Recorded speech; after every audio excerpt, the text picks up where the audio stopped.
현재 우리가 살고 있는 시대는 인류세라고 불립니다. 인류세의 가장 큰 특징은 바로 심각한 자연환경의 파괴. 이로 인해 지구는 제6의 대멸종을 맞이하고 있습니다. 대멸종은 과거에도 있었지만 제6의 대멸종은 자연현상이 아닌 하나의 생물종, 바로 인간이 그 원인이라는 점에서 차이가 있습니다. 과거 지질 시대에는 4년에 한 종씩 멸종되었다면 현재의 인류세에는 하루에 한 종씩 사라지고 있습니다. 자연적인 멸종 속도보다 최소 1000배는 빠른 멸종의 속도. 게다가 급격한 기후변화로 인해 미래의 멸종률은 지금보다도 10배 이상 증가할 예정입니다. 이토록 심각한 대멸종의 상황에서 우리는 무엇을 하고 있고 무엇을 해야 할지 알아보도록 하겠습니다. 안녕하세요. 이현우입니다. 저는 한국환경연구원에서 환경문제의 예방과 해결에 기여하기 위해 관련된 정책을 연구하고 있습니다.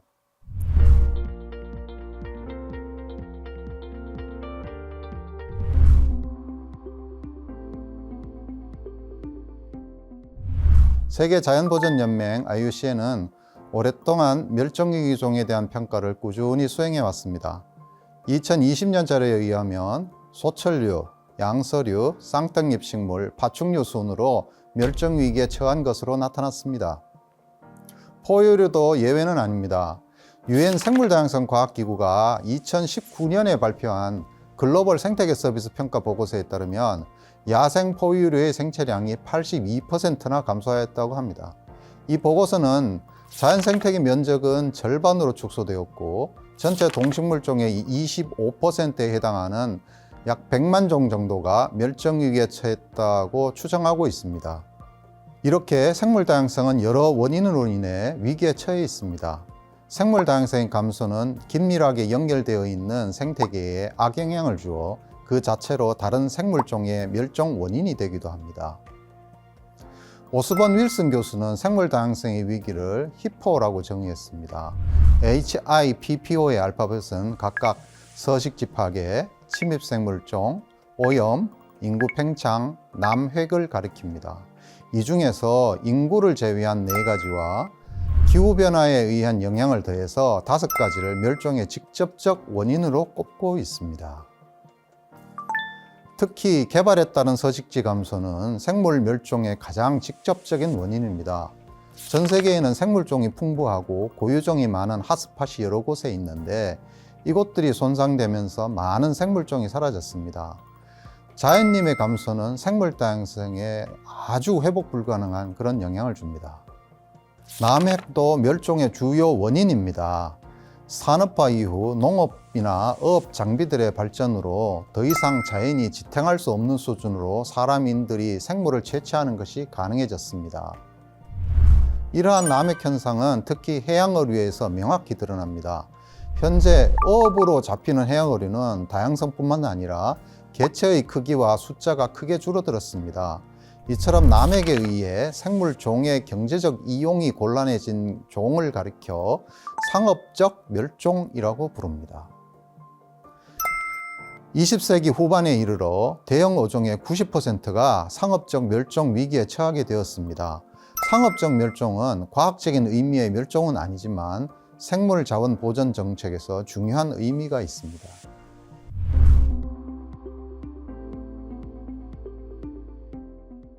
그렇다면 멸종위기 종을 평가하는 기준은 무엇일까요? IUCN의 적색 목록을 중심으로 알아보도록 하겠습니다. IUCN 국제자연보전연맹은 유엔의 지원을 받아 1948년에 설립된 기관입니다. 생물종을 보호하는 데 있어 IUCN은 각별히 관리가 필요한 멸종위기의 종을 조사하고 모니터링하기 위해 멸종 상태에 대한 범주와 기준을 제공합니다. 그 범주와 기준에 따라 멸종위기로 평가된 종들의 목록이 바로 적색 목록입니다. 그리고 이 적색 목록에 오른 생물에 대한 자료를 정리하여 발간한 책자가 적색 자료집이죠. 1966년에는 포유류 적색 자료집이 처음 발간되었는데요. 이때 위험한 상태에 있는 생물을 빨간 종이로 표기하면서 멸종위기 상태의 종을 적색으로 부르게 되었습니다. 적색 목록 평가 등급을 크게 나누면 절멸, 위기, 취약, 희귀 4가지였지만 현재는 주관적 판단의 여지가 크다고 본 희귀 등급이 사라지고 절멸, 위기, 취약의 3가지 등급을 사용하고 있습니다.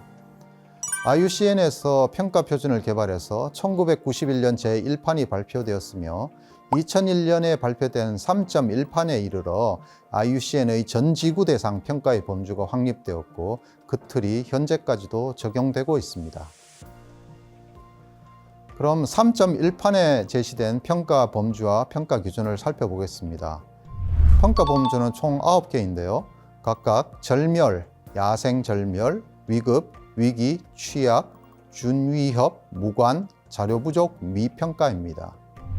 이들 중 멸종 우려는 3가지 등급, 위급, 위기, 취약으로 나누며 그 판정 시에 5가지 평가 기준을 적용합니다.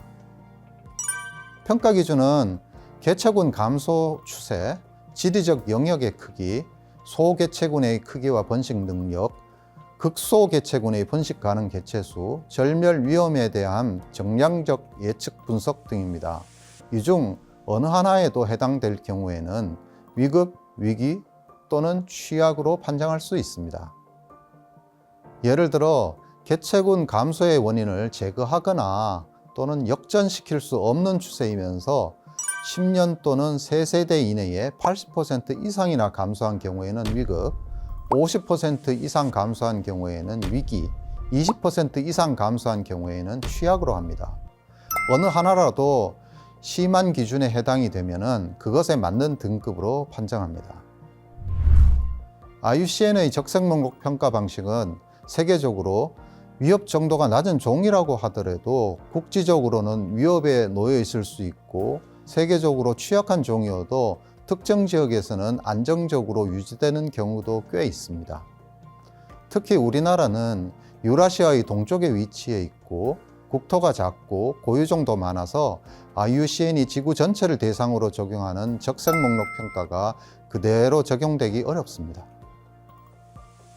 따라서 IUCN은 지역적 범위에서 적용할 수 있는 가이드라인을 따로 두고 있습니다. IUCN 적색 목록 기준을 지역 수준에 적용하기 위한 지침, 이 제목의 책자는 2003년 발간되었는데 전 세계 평가에 적용하는 3.1판과 달리 평가의 지리적 범위를 국가 또는 지역으로 합니다.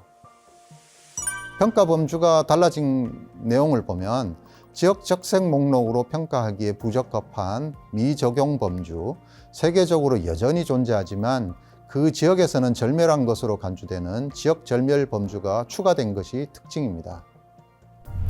미적용 범주의 예를 들어보면 국내에 드물게 나타나는 철새 같은 경우 우리나라에서 평가하지 않습니다. 또 지역 절멸 범주는 국내에서 사라진 호랑이 표범 같은 것들이 해당됩니다. 세계 적색 목록과 지역 적색 목록은 각각 독립적으로 발표됩니다. 지역 적색 목록의 하나로서 우리나라도 국가 적색 목록을 발표하고 있습니다. 우리나라 적색 자료집은 환경부 국립생물자원관에서 2011년에 조류, 양서류, 파충류, 어류 3권 발간을 시작으로 포유류, 관속식물, 곤충류, 무척추 동물 등 주요 분류군별로 전체 10권을 간행했습니다. 이후 기존 적색 자료집에 관한 개정 작업이 진행되고 있고요. 2019년부터 국가생물 적색 자료집을 개정 발간하고 있습니다. 또 이러한 작업을 뒷받침하기 위해 국가생물 적색 목록위원회가 운영되고 있는데요. 위원회는 국가 적색 목록을 선정 및 조정하고 적색 자료집을 발간하며 발간한 자료를 토대로 필요시 IUCN 적색 목록에 등재하는 역할을 하고 있습니다. 이러한 자료들은 국가 지속 가능 발전 목표의 통계 자료로 이용됩니다.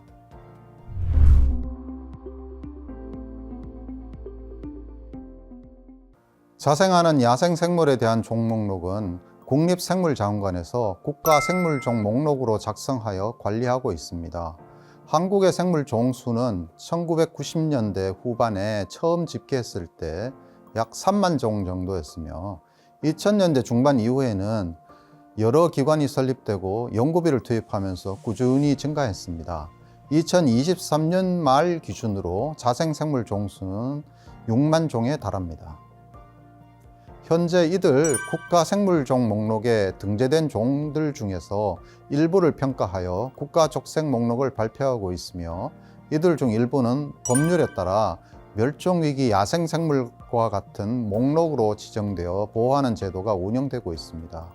다만 국가적색 목록에 등재되지 않은 종들 중에서도 보호종으로 지정한 경우도 있습니다. 만약 국제적으로 알려진 멸종위기에 처한 종의 비율 추정치인 약 25%를 우리나라 국가생물종 목록에 적용한다고 하면 대략 1만 5천 종 정도가 될 것이라고 추정할 수 있습니다. 그러나 실제 멸종위기 상황을 평가하여 국가적색 목록에 등재된 종은 그리 많지 않습니다. 이는 실효적으로 평가가 가능하고 법적인 관리가 필요해야 하기 때문에 최소한 육안으로 확인할 수 있는 정도의 크기가 되는 종들에 한정하는 것이 일반적인 관례이기 때문입니다. 따라서 작고 식별이 어려운 분류군은 사실상 평가를 하고 선정을 하지 않습니다. 그러면 멸종위기종 적색 목록이 법적 보호종인 멸종위기 야생생물 지정과 어떻게 관련되는지를 살펴보겠습니다. 한국에서는 1980년대에 이미 IUCN의 적색 목록 작성 방식이 알려져 학회에서 발표되기도 하였습니다. 이러한 개념은 1989년부터 특정 야생 동식물의 법적 보호종 지정을 고려하는 데 영향을 미쳤던 것으로 보입니다. 그러나 이 시기에 적색 목록 등급에 따라 평가하여 법적 보호종을 지정한 것은 아니었습니다. 원칙적으로는 멸종위기 상황에 대한 평가를 먼저 진행을 하고, 이를 토대로 법적인 보호가 필요한 종들을 법적 보호종으로 지정해야 합니다. 다만 우리나라의 적색 목록은 다른 선진국들이나 주변 국가보다 늦어서 2010년 이후에나 나왔기 때문에 그 후에야 멸종위기 상황에 대한 평가가 보호종 지정에 반영되었습니다.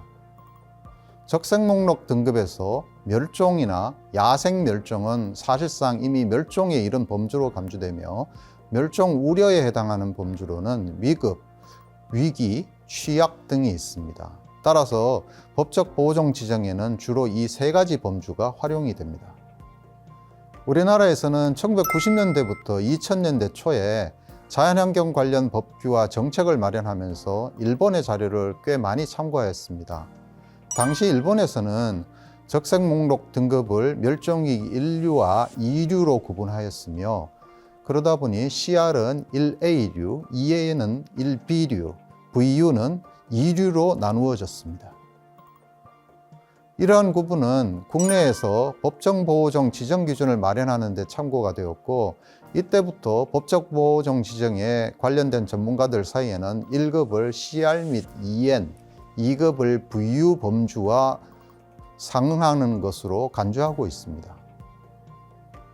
야생생물법 제2조의 정의에 따르면 멸종위 야생생물 1급과 2급은 다음과 같습니다. 멸종위 야생생물 1급은 자연적 또는 인위적 위협 요인으로 인해 개체수가 크게 줄어들어 멸종위기에 처한 야생생물을 의미합니다. 멸종위기 야생생물 2급은 자연적 또는 인위적 위협 요인으로 인해 개체수가 줄어들고 있으며, 현재의 위험 요인이 제거되거나 완화되지 않을 경우 가까운 장래에 멸종위기에 처할 우려가 있는 야생생물을 말합니다. 야생생물법 제2조의 멸종위기 야생생물 정의를 구체화한 멸종위 야생생물 1급과 2급 지정 기준은 동보호법 시행령 제1조의 2에 규정되어 있습니다. 지정 기준에 따르면 지정 사유로는 개체 또는 개체군 수, 분포 지역, 과도한 포획이나 채취 등의 인위적 요인 또는 자연적 요인을 열거하고 있습니다. 이러한 사유로 인해 멸종위기에 이른 상황이 현재 멸종위기에 처한 경우는 1급으로, 가까운 장래에 멸종위기에 처할 우려가 있는 경우는 2급으로 분류하고 있습니다. 그러나 해당 지정 기준은 정성적인 기준이며, 실제로 얼마나 멸종위기에 처해야 멸종위기 야생생물로 지정할 수 있는지, 1급과 2급 간의 구분을 어떻게 할지에 대한 정량적 기준은 법령에 제시되어 있지 않습니다. 따라서 법적 기준은 아니지만 전문가 검토 시에 IUCN의 위급, 위기, 취약에 대한 정량적 기준들을 참고하고 있는 것입니다. 멸종위기 야생생물 지정제도는 첫 지정 이후 35년이 경과했으며 그동안 많은 변화를 거쳐 발전해 왔습니다. 그 연역을 살펴보면 1989년에는 특정 야생 동식물이라는 명칭으로 처음 멸종위기 종에 대한 법적 보호가 시행되었습니다. 이 명칭은 이후에도 몇 차례 사용되었고 1998년에는 자연환경보전법 시행령에 따라 멸종위기 야생동식물과 보호야생동식물이라는 두 단계의 법적 보호종으로 개편되었습니다. 1996년에는 해양수산부가 신설되면서 해양 관련 지정종을 따로 관리하게 되었고 2006년에는 해양생태계 법률의 제정에 따라 해양보호종을 별도의 명칭과 지정기준에 따라 관할하고 있습니다. 1999년에는 조수보호 및 수렴에 관한 법률이 산림청에서 환경부로 이관되면서 포유류와 조류를 환경법규로 보호하게 되었습니다. 2004년에는 환경부에서 야생동식물 보호법을 제정하였고 이후에 멸종위기 야생생물 1급과 2급 지정제도를 운영하고 있습니다. 그동안 환경부는 다양한 명칭으로 멸종위기 야생생물을 지정해 왔으며 지정된 종수도 증가했습니다. 1989년 처음 지정된 특정 야생동식물은 92종이었고 양서류, 파충류, 곤충류 및 육상식물을 대상으로 하였습니다. 지정 종수는 1993년에 179종으로 늘어났고요. 1996년에는 어류를 추가해서 203종으로 증가하였습니다. 현재는 2022년에 고시된 멸종위기 야생생물 282종이 적용되고 있으며 5년마다 이 고시를 개정하기 때문에 2027년에 발표가 되면 지정 종수가 변경될 예정입니다. 이처럼 우리나라의 지정 종수는 계속 증가하고 있으며 지정 대상 분류군도 전체 야생생물을 포괄할 수 있도록 확대되어 왔습니다.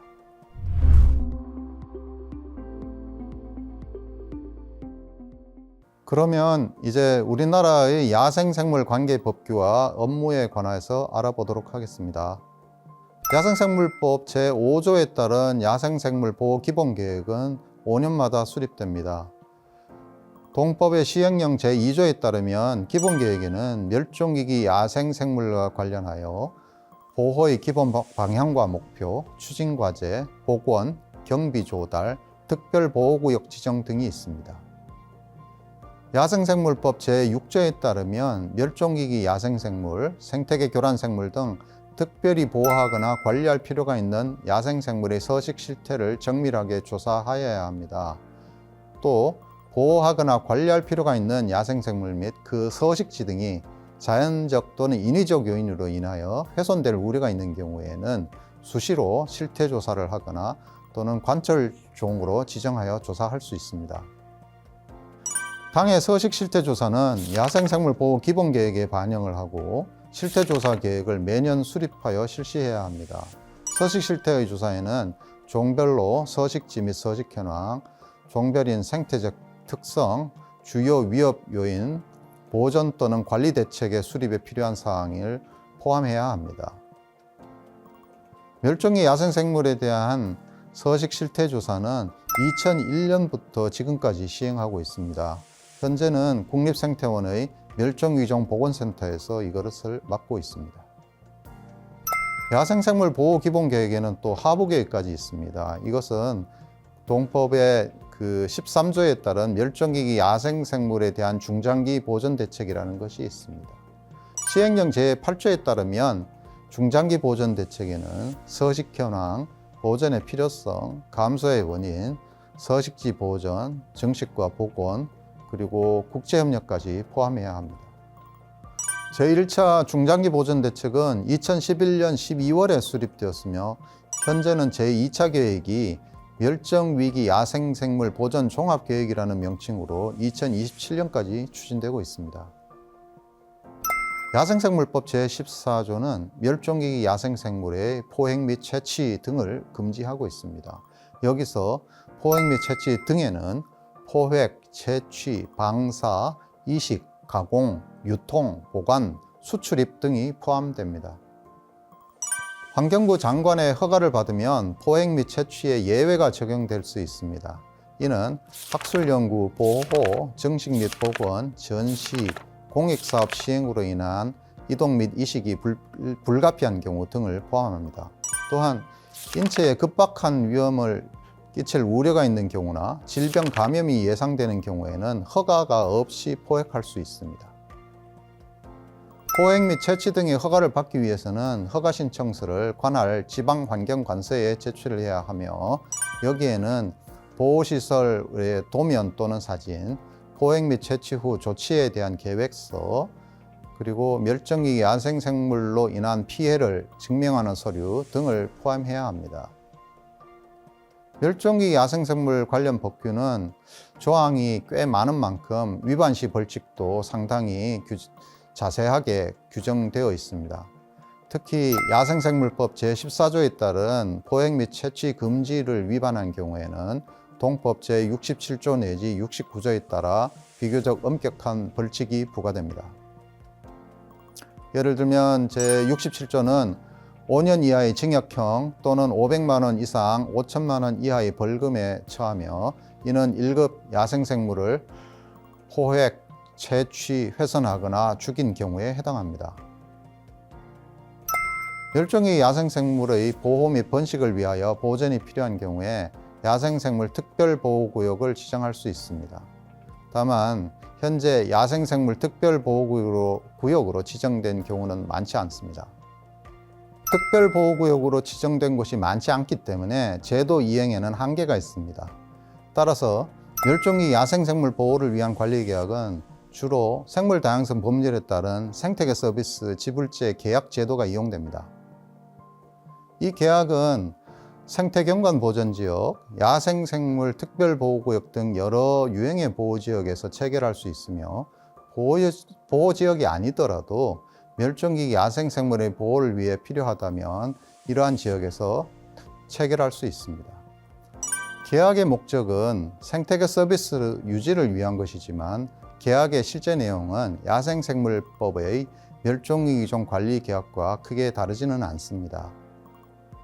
서식지 외 보전기관은 야생생물을 서식지 외에서 보존할 필요가 있을 때 지정합니다. 특히 지정요건으로 멸종위기 야생생물의 서식지의 보존을 충족할 수 있을 정도의 적정한 수의 개체를 보유 및 관리해야 하며, 지정 후에는 종 보존 사업을 실행을 하고 증식한 개체를 보급을 하거나 교육이나 홍보 등의 업무를 맡게 됩니다. 이미 다양한 기관들이 서식지외 보전기관으로 지정되어 있으며, 여기에는 동물원, 식물원, 수족관, 국공립연구기관, 학교와 부설기관 등이 포함됩니다. 정부는 서식지외 보전에 필요한 비용의 일부를 지원을 하는데요, 대개 사립기관을 지원 대상으로 하고 있습니다. 서식지외 보전기관으로 지정된 곳은 2018년 기준으로 26개소입니다. 또 환경부하고 별도로 해양수산부에서 해양생태계법에 근거하여 해양생물에 대한 서식지외 보전기관을 따로 지정을 합니다. 이것은 2018년 6월 기준으로 13개 기관이 지정되어 있습니다. 야생생물법 제13조 2항은 멸종위기 야생생물에 대한 증식 및 보건 조치 의무를 규정하고 있습니다. 2004년 지리산에서 반달가 승검을 첫 방사한 이래 종보건은 환경부의 대표적인 정책으로 자리 잡았습니다. 환경부는 증식 및 보건을 체계적으로 추진하기 위해 비법정 실행계획을 시행하고 있습니다. 2006년에는 10년 내에 54종을 증식 및 복원하는 목표를 설정하였으며, 2011년과 2013년에는 수정계획을 마련하였습니다. 특히 2011년 수정계획은 증식 및 복원 대상 종을 어떻게 선정을 할지 평가 체계를 마련했고, 다양한 분류군을 복원 대상에 포함시켰습니다.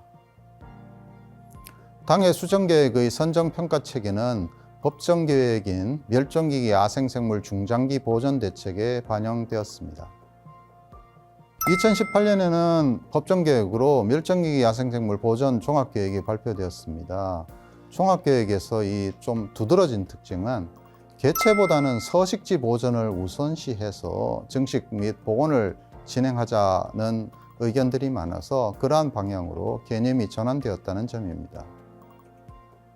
또한 이전과는 달리 총괄 기능을 수행할 멸종위기종 보건센터가 설립되어서 새로운 종합계획을 책임있게 추진할 수 있는 기반이 마련되었습니다. 당의 종합계획에 따르면 현재 복원 대상은 총 64종입니다. 이들 중에서 25종을 또 우선 복원하기로 하였습니다. 64종의 복원 대상을 선정하는 것은 3단계의 평가를 통해 이루어졌는데요. 먼저 유보할 종을 제외를 시켰고요. 그 다음에 평가 기준을 적용을 해서 평가를 했습니다. 마지막으로 복원 대상이 되기 어려운 종이라고 하더라도 정책적으로 봤을 때 필요하다고 하는 종들을 포함시키는 방식으로 진행이 되었습니다. 유보하는 종에는 이미 절멸하거나 심각한 절멸 위기에 처해서 복원이 사실상 곤란한 종, 또 단기간 내에 원종을 확보하기가 불가능한 종, 대형 육식류처럼 사회적 갈등 및 피해가 우려되는 종, 또 이미 대량 증식이 성공한 종, 서식진의 보존을 우선해야 할 종 등을 포함합니다. 평가 기준에는 개체군 크기, 감소 추세 및 위협 정도, 국제적 멸종위기 종인지 여부, 고유종인지 여부, 증식 복원이 진행된 기술의 수준, 소요되는 기간, 또 소요되는 예산 등 7가지를 적용하며 일정 점수 이상일 경우에 선정하게 됩니다.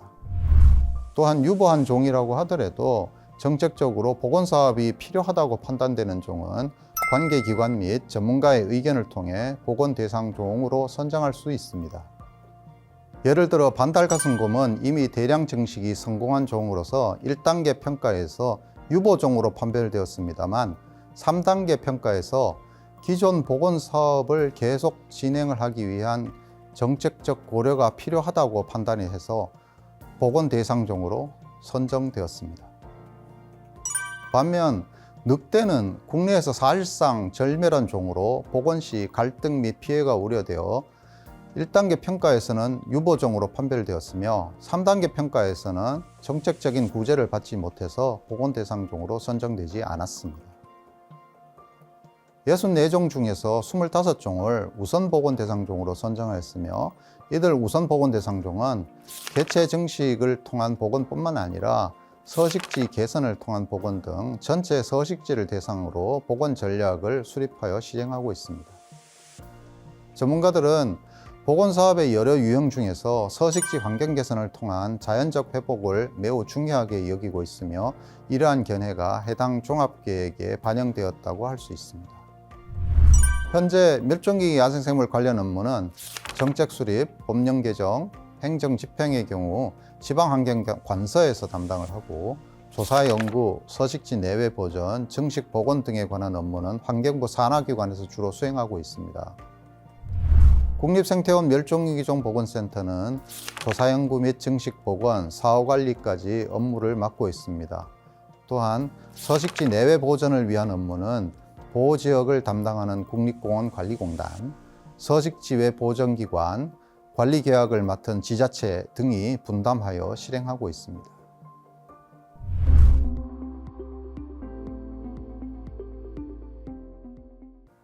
환경부는 자연환경조사 자료를 종합해서 생태자연도 등급을 지도에 표기해 고시합니다. 생태자연도 등급을 판정할 때는 멸종위기 야생생물의 분포까지 고려합니다. 생태자연도 작성 지침에 따르면 생태자연도 평가 항목은 식생, 멸종위기 야생생물, 습지, 지형 등 4가지입니다. 생태자연도 등급을 판정할 때 식생보전 등급이 가장 기본적인 자료가 되며 여기에 멸종위기 야생생물의 등급과 종수를 반영합니다. 만약 식생보전 등급이 다소 낮더라도 멸종위기 야생생물이 존재한다면 거기에 생태자연도는 1등급으로 판정할 수 있습니다. 보호지역 지정 시에도 멸종위기 야생생물의 분포 여부는 중요한 고려사항입니다. 법령에는 생태경관 보전지역 등 자연환경 보호지역의 지정 요건이 제시되어 있으며 실무적으로는 법적인 지정 요건을 고려하여 지정 기준과 평가 방법을 정하고 후보지역에 대한 평가를 실시합니다. 이때에도 멸종위기 야생생물의 분포 여부 및 그 종수는 지정 타당성을 판단하는 데 매우 중요합니다.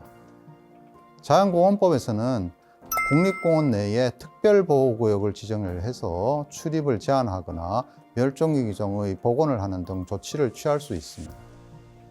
이들 국립공원 특별보호구역은 자연생태계와 자연경관을 보호하고 훼손된 자연을 회복하기 위해 지정되며 특히 멸종위기 야생생물 등 법적 보호종의 서식지를 보호하는 것이 매우 중요하게 고려되고 있습니다. 개발 행위에 대한 환경영향평가 시 멸종위기 종에 대한 조사 및 보호 대책이 수반되어야 합니다. UN 생물다양성 협약 제14조 영향평가 및 부정적 영향에 최소화는 당사국들이 환경영향평가와 전략환경평가를 도입하여 개발이 환경에 미치는 영향을 적절히 평가하도록 요구하고 있습니다. 또한 생물다양성 협약 제8차 당사국 대회 결정문에서는 생물다양성을 고려한 영향평가에 관한 자발적 가이드라인을 채택하였으며 적색 목록에 등재된 멸종위기종을 환경영향평가에서 중점적으로 다루도록 요구하고 있습니다. 일본의 사례를 통해 환경영향평가 시 멸종위기종을 어떻게 조사하고 영향을 파악하는지 살펴보겠습니다. 일본은 국가 적색 목록을 발간할 때 적색 자료집을 바탕으로 보호종을 지정을 하고 조치를 취하며 이를 환경영향평가에 활용하고 일반 시민의 인식 제고에도 기여하고 있다고 밝혔습니다. 일본의 환경영향평가법에 따른 스코핑 지침은 중요종에 대한 분포와 영향 정도를 파악하도록 하고 있습니다. 여기에서 중요종은 환경성 생물다양성 센터가 제공하는 자료에 포함된 종으로서 보호종뿐만 아니라 국가 적색 목록의 멸종 우려 범주 이상으로 등재된 종을 포함합니다. 또한 모든 도도부현은 자체적으로 자기 지방의 적색 목록을 작성하여 발표하였고 이들 지방의 적색 목록이 환경영향평가에 활용되고 있습니다. 하지만 한국에서는 아직 환경영향평가에서 보호종이 아닌 멸종위기종에 대한 고려가 충분하지 않은 상황입니다. 전 세계적으로 멸종위기 상황과 변화를 모니터링하기 위해 적색 목록 지수와 리빙 플래닛 인덱스가 널리 사용되고 있습니다. 생물다양성 협약은 생물다양성 목표의 이행 상황을 파악하기 위해 2000년대 초에 적색 목록 지수를 개발을 했습니다. 이것은 멸종위기 종별로 적색 등급별로 평가된 종의 수의 가중치를 EX는 5점, CR은 4점, EN은 3점, VO는 2점을 곱해서 산정을 합니다. 또한 리빙 플래닛 인덱스는 전 세계에서 척추동물을 대상으로 수많은 개체군의 변화를 추적해 산정하고 있습니다. 2014년 기준으로 런던 동물학회는 포유류, 조류, 양서파충류, 어류 4,200종의 2만 개체군에 대한 데이터베이스를 관리하고 있습니다. 멸종위기 상황을 충분히 고려하지 않고 개체군 크기에만 의존하고 있다는 지적도 있습니다만 매우 유용한 지표입니다. 앞서 이번 강의에서 앞에서 포유류가 많이 줄어들었다고 말씀드렸는데요. 그것이 바로 리빙 플래닛 인덱스에서 나온 자료입니다. 이들 지표는 생물다양성 협약뿐만 아니라 환경 분야의 글로벌 목표와 관련된 멸종위기 관련 지표로 계속 사용되고 있으며 특히 쿤밍 몬트리올 글로벌 생물다양성 프레임워크의 주요 지표로 반영되고 있습니다.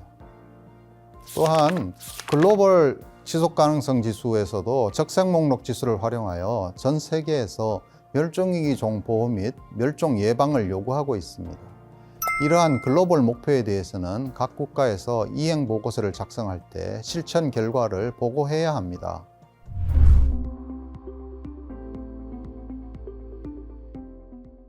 지금까지 멸종위기 종과 멸종위기 야생생물 그리고 환경부 제도를 중심으로 정부의 보호 대책에 대해 살펴보았습니다. 시간 관계상 다른 부처의 제도나 해외 동향을 상세히 다루지는 못했는데요. 관련 내용에 관심이 있으신 분들을 위해 한국환경연구원에서 발간한 2권의 보고서를 추천드립니다. 생태계는 서로 끊임없이 영향을 주고받는 생명 공동체입니다. 한 생물 종의 감소는 이 공동체의 연결고리가 끊어짐을 의미하죠. 우리는 이제라도 손을 맞잡고 지구의 생명 공동체를 회복하기 위해 노력해야 합니다. 끝까지 함께 해주셔서 감사합니다.